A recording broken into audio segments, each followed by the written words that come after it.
se retrouve sur ma chaîne pour une nouvelle vidéo et cette fois il s'agit de ma palle pour le Cold Winter Challenge. Alors ma palle, pour ceux qui ne connaissent pas le terme, c'est pile à lire. Chaque année il y a ce challenge livresque qui est organisé et depuis quelques années c'est Enluminé qui se charge des préparatifs. Je vous mettrai sa chaîne en barre d'infos avec la présentation de cette année du challenge et j'ai bien sûr décidé d'y participer. Ce challenge est avec des catégories sur le thème de l'hiver pour ceux qui ne parlent pas d'anglais et qui ne connaissent pas la signification de son titre.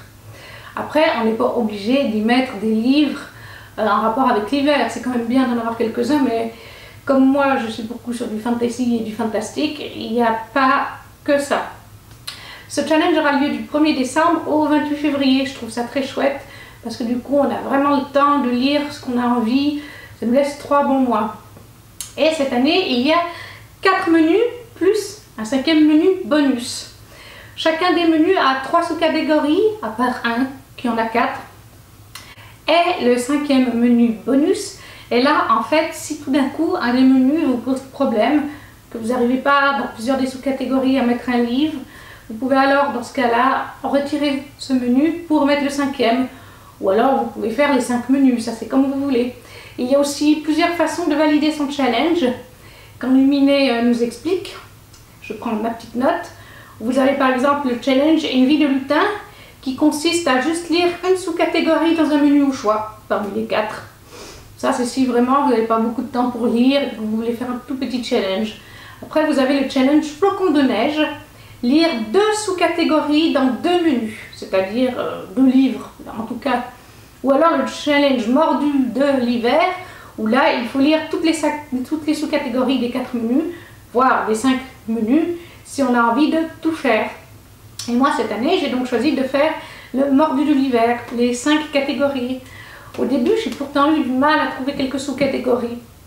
Et puis j'en ai discuté sur le Discord où je suis, et les gens m'ont aidé à trouver des livres que j'aurais pas pensé qu'ils pouvaient jouer, parce que comme dit Enluminé, il faut vraiment jouer sur les mots-clés et dans le sens large des mots-clés qu'on a dans ce challenge des fois. Alors, pour le premier menu, Magie de Noël, il s'intitule, et la première sous-catégorie c'est All I Want for Christmas, tout ce que je veux pour Noël.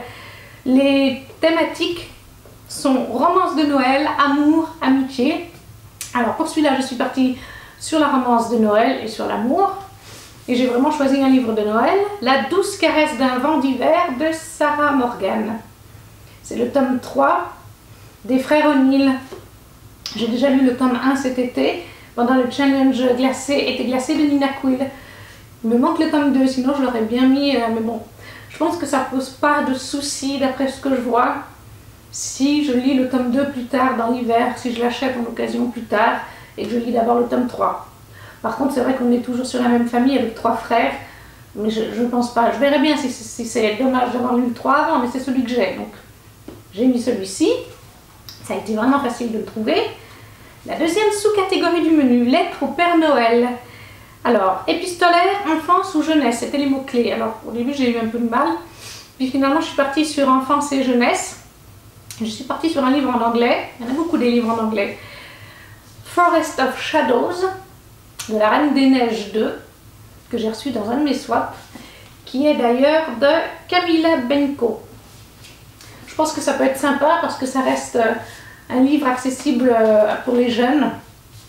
Je pense qu'on peut le lire dès 10-12 ans, quelque chose comme ça en tout cas, si on aime bien lire. Puis ça reste du Disney.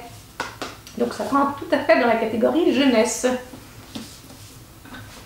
Après, en 3e sous-catégorie, Danse de la fée dragée, avec les fées, univers onirique, fantasy ou fantastique comme thématique. Ça, c'est ce que j'ai de plus, il n'y a pas de souci là-dessus. Et j'ai choisi Throne of Glass, le 0.5, The Assassin's Blades de Sarah J. Maas. Oui, encore un livre en anglais. Comme je me suis pris le pack complet en relié de Throne of Glass, Kéléana en français, j'ai décidé avec une copine livresque sur un Discord où on est toutes les deux, Amélia, ou Amélie, je m'excuse. On adore lire toutes les deux Et on adore se faire des fois des lectures ensemble. On a déjà fait Crescent City, à Cotard 4 en VO, oui, du Sarah J. Maas très souvent. On échange nos points de vue, même quand tout d'un coup elle lit un livre que moi j'ai lu il y a des mois en arrière. Elle vient échanger avec moi, ou moi si je lis un livre qu'elle a lu il y a quelques semaines ou mois en arrière, je viens lui dire plusieurs fois mon ressenti. Et du coup elle me dit, comme on a toutes les deux acheté le coffret complet en VO de Kellyana, en relié, elle me dit, mais pourquoi on ne se mettrait pas un tome par mois et un tome par mois pendant le Cold Winter Autumn Challenge. Donc comme on a déjà lu le tome 1, 2 et 3 en français, on a décidé de commencer par le 0.5 en VO, puisqu'on connaît déjà les bases de l'histoire. Je crois qu'il se passe avant le premier tome, mais je ne suis pas sûre. Ou alors c'est plusieurs nouvelles qui se passent pendant ou après. Ouais, c'est des nouvelles plutôt. Donc, mais on a décidé de lire celui-là en premier. J'espère juste qu'on n'aura pas des spoilers sur les tomes qu'on n'a pas encore lus, mais bon. Ça, c'était pour le premier menu. Le deuxième menu, c'est Cocooning hivernal, avec la première sous-catégorie, marron glacé. Il fallait comme mot-clé feel good ou gourmandise. Alors au début, j'ai un petit peu galéré, parce que j'ai pas vraiment de livre sur la gourmandise ou feel good. Bon, feel good, c'est des lectures qui vous font du bien à vous, donc c'est pas forcément le terme feel good comme on le trouve des fois dans les mots-clés sur Booknode et compagnie. Tant que c'est à vous, ça vous fait du bien. Mais finalement, j'ai fini par trouver, parce que je l'ai reçu un petit peu à ce moment-là, Mon hiver cosy de Caroline Millet. C'est elle qui illustre et qui fait ses livres. Et je pense qu'il convient tout à fait très bien, parce que c'est un feel good. Et puis parce qu'on a des recettes à faire sur Noël. Donc on rentre dans la gourmandise. Et ça me permet de lire ce petit livre en période de fête. Ça me permet d'avoir quand même 2 livres sur la période des fêtes de fin d'année. En tout cas, vu que c'est quand même un challenge sur l'hiver, il vaut mieux. Pour la sous-catégorie numéro 2, bonhomme en pain d'épices, différence, tolérance LGBTQIA+, j'ai choisi Le bleu ne va pas à tous les garçons, chez De Saxus de George M. Johnson, qui rentre totalement là-dedans, puisqu'on est, me semble-t-il, sur un monsieur qui a inventé, je crois d'ailleurs, un terme il, elle, bref, on est sur la représentation LGBTQIA+, et puis sur la différence, parce que le monsieur est de couleur. C'est une autobiographie, je crois, sur sa jeunesse, comment il a été perçu en tant que membre de la communauté LGBTQIA+, en tant que personne de couleur. Je crois que j'ai lu plusieurs retours, comme quoi c'était assez poignant comme livre. Et je trouve que c'est bien de le sortir en plus en ce moment, parce que De Saxus vient d'annoncer qu'en Amérique, eh bien, on le retirait actuellement dans plusieurs États des bibliothèques. Donc encore une fois, la parole donnée à des gens différents, on les empêche de parler. Donc je me suis dit, je vais mettre celui-là, ça sera parfait. La troisième sous-catégorie, c'est vitrine de Noël, avec roman graphique, manga, BD ou illustré. Il ne me reste plus beaucoup de livres illustrés, de BD. J'ai bientôt tout lu ce que j'avais sous la main. Donc j'ai choisi illustré. J'ai pris l'encyclopédie de la magie chez Le Héron d'Argent, qui est un collectif. Cette fois, c'est de... Eh bien, je ne vois pas. Non, je ne vois pas qui c'est. Des fois, il y a le nom des auteurs, mais là, ils n'y sont pas. Bref, c'est la petite maison d'édition Le Héron d'Argent. C'est un beau livre illustré. Je vais vous montrer, par exemple, là, 2 pages de texte. Ces livres sont toujours absolument magnifiques. Et puis, bah voilà, rien que pour montrer une illustration, j'ai vraiment hâte. J'ai toujours beaucoup aimé les livres de chez Le Héron d'Argent dans leurs beaux livres. C'est toujours un moment de plaisir que j'ai. La troisième sous-catégorie, c'est hiver sombre. C'est là où j'ai eu un peu plus de mal, je dois le reconnaître. Et en première sous-catégorie, on a Scrooge, avec anti-héros, conflit et mensonge. Pendant un moment, je me suis demandé ce que j'allais mettre là-dedans. Puis finalement, j'ai trouvé, parce que je pense que ça correspond assez bien avec conflit et puis mensonge. J'ai mis Rosen, tome 2, de Laetitia Danae, aux éditions Plume Blanche, parce que c'est une histoire dans un pays un peu imaginaire, mais un peu oriental, et on y suit des djinns qui sont entravés depuis des siècles par... attendez voir, je veux plus dire des bêtises. Ouais, c'est les djinns qui sont entravés par des supérieurs, me semble-t-il. En tout cas, c'est un peuple qui n'est pas libre. Ils ont en quelque sorte des supérieurs. On leur fait croire qu'ils sont libres. Mais notre héroïne, Rosen, découvre des complots, découvre des choses qui ne lui plaisent pas quand elle va à la capitale. Et elle essaye de déjouer tout ça. Donc pour moi, il y a des conflits et il y a des mensonges. On rentre totalement dedans. Je me rappelle plus très bien, enfin je me rappelle du tome 1, mais j'arrive plus à résumer si elle fait partie des djinns. Ou si les djinns, c'est ceux qui les, entre guillemets, gouvernent. Mais il me semble que c'est elle, la djinn. Mais en tout cas, oui, je pense qu'on rentre bien dans conflit et mensonge. Et en plus, ce livre, je l'ai mis dans mon challenge automnal sur le Facebook où je suis, de swap littéraire. Et il rentrait totalement, je l'avais mis pour, dans la catégorie lire un auteur ou une autrice de nationalité africaine, parce que du continent d'Afrique. Je me suis renseignée, j'ai demandé à plusieurs personnes et quelqu'un m'a dit oui, Laetitia Danaé a plusieurs origines françaises et apparemment elle aurait des origines du continent d'Afrique, d'une partie de l'Afrique. Donc ça rentrerait quand même dedans, ce qui est très bien. Quand on peut combiner deux challenges, je suis toujours preneuse. Dans la deuxième sous-catégorie, c'est là où j'ai eu beaucoup de mal, c'est Stalactique ensanglantée, horreur, thriller, suspense. C'est vraiment pas ma tasse de thé, les horreurs et les thrillers. Et en discutant avec les filles sur Discord, elles m'ont dit mais Nevernight, ça rentre un peu dans l'horreur, dans le suspense, parce que c'est pas une lecture abordable pour tout le monde. Il y a des scènes un peu glauques quand même. Donc j'ai mis Nevernight de Jack Christophe, le tome 2 chez De Saxus. Toujours aussi beau ce livre. En plus j'ai fini le premier tome il n'y a pas longtemps et c'est vrai que j'avais envie de le lire. Bon, après je vais regretter parce que il va falloir attendre jusqu'à je ne sais pas quand en 2022 pour avoir le tome 3. Mais au moins on m'a donné une bonne idée. En troisième sous-catégorie, nous avons Père Fouettard, avec cette fois Force Obscure, Enfer et Démons. Et là, je n'ai pas eu besoin de chercher. J'ai reçu le livre idéal qui parle de démons, avec Maudite de C. Cizel aux éditions Plume Blanche. Je pense qu'il sera parfait, parce qu'on y parle d'une jeune femme dans un univers inventé, dans une ville inventée, et on y parle d'une jeune femme qui, après la mort brutale de son compagnon, va plonger dans une profonde détresse, excusez-moi, et un démon millénaire va la posséder. Enfin, elle va devenir le réceptacle d'un démon millénaire qui rêve de détruire la ville et tous ses habitants. Donc si on ne rentre pas dans la catégorie démon avec ça, je crois que rien ne rentrerait dedans. Je suis bien contente. À préciser, pour les personnes qui souhaiteraient l'ajouter, ce livre sortira en 2022 aux éditions Plume Blanche. Je l'ai eu grâce au Mystery Box. On ne peut l'avoir que dans les Mystery Box ou le pack 2022 disponible jusqu'au mois de décembre. Donc ne cherchez pas à l'obtenir d'un autre moyen si vous voulez le mettre dans cette catégorie. Il faut aller sur le site de Plume Blanche directement. Après, qu'est-ce que j'ai mis? En 4, la quatrième sous-catégorie, c'est le seul menu qui a 4 sous-catégories. Un chalet sous la neige, un huis clos, enfermement et solitude. Et là aussi, au début, je me suis dit, mais j'ai rien sur un huis clos, un enfermement ou de la solitude, qu'est-ce que vous voulez que j'y mette? Et encore une fois, c'est mon amie Amélie avec qui je fais la l'LC de Kéléana en anglais, Throne of Glass.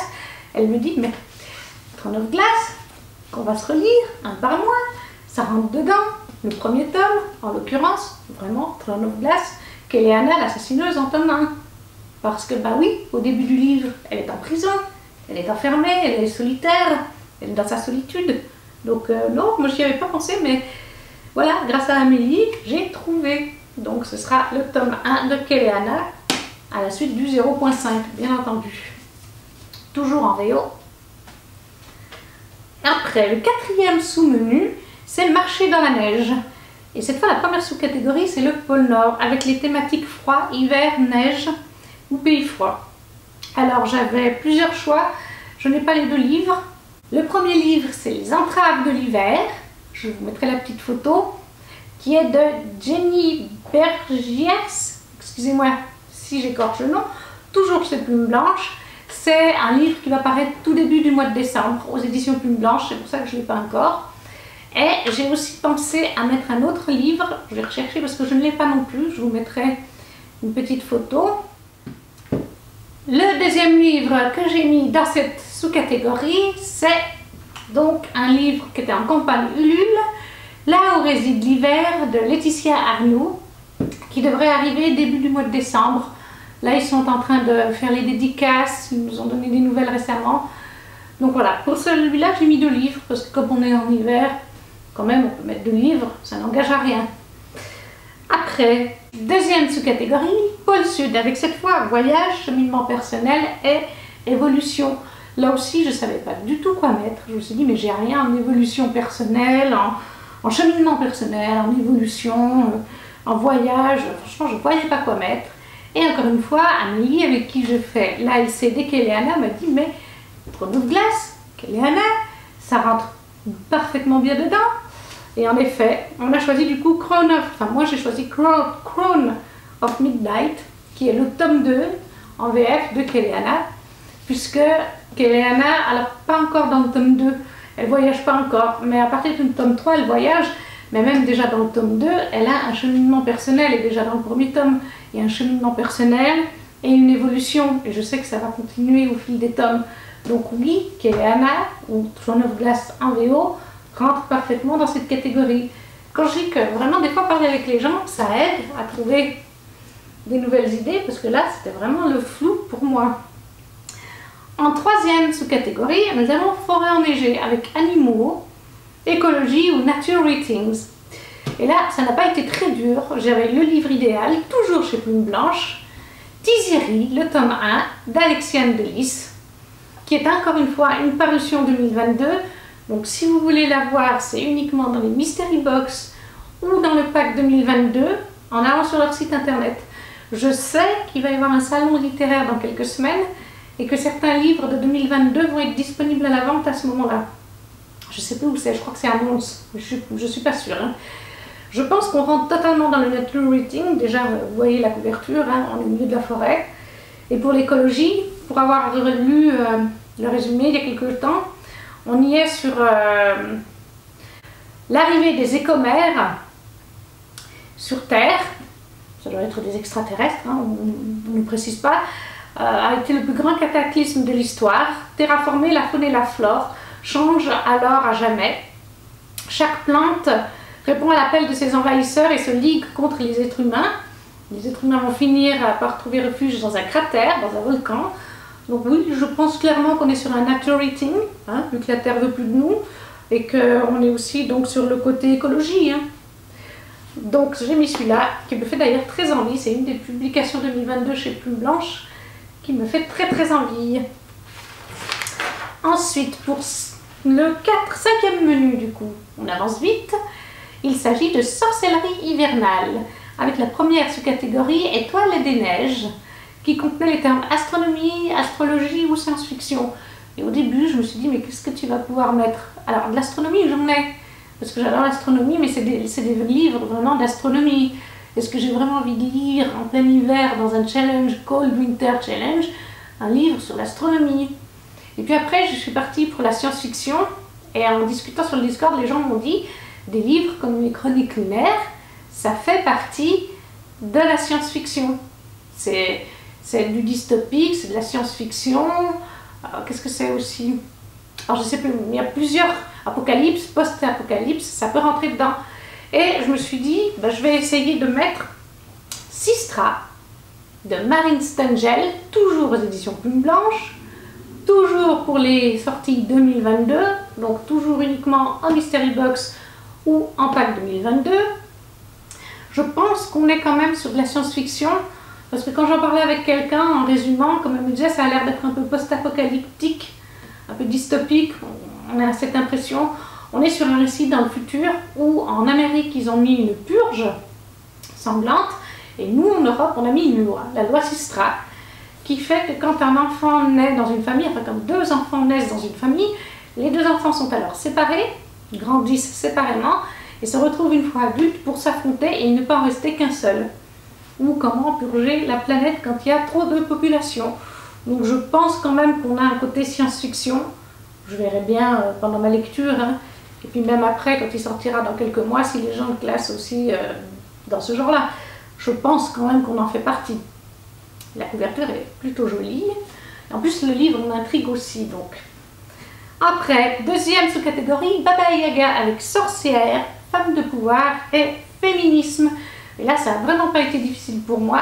J'y ai mis les Chroniques des fleurs d'opale d'Yelena, le tome 1, Candeur de la rose, en relié, que j'ai reçu il y a quelques semaines à peine. Je pense qu'on est totalement sur les thématiques féminisme et femmes de pouvoir, parce qu'on y suit Diftil, qui est séquestrée par un prêtre dans un monastère, manipulée et séquestrée, et un jour elle est délivrée par son frère. Diftil serait la 5e fille de la déesse aveugle, donc je pense que ça peut être un personnage qui peut avoir du pouvoir, et je pense que c'est une femme qui va réveiller son côté féministe. Je ne pense pas me tromper, peut-être que Yelena me le dira, mais à mon avis, je pense qu'on est totalement dans ces thématiques-là. Et puis j'avais tellement envie de le lire que je voulais absolument le caser à quelque part. Ça va aussi avec.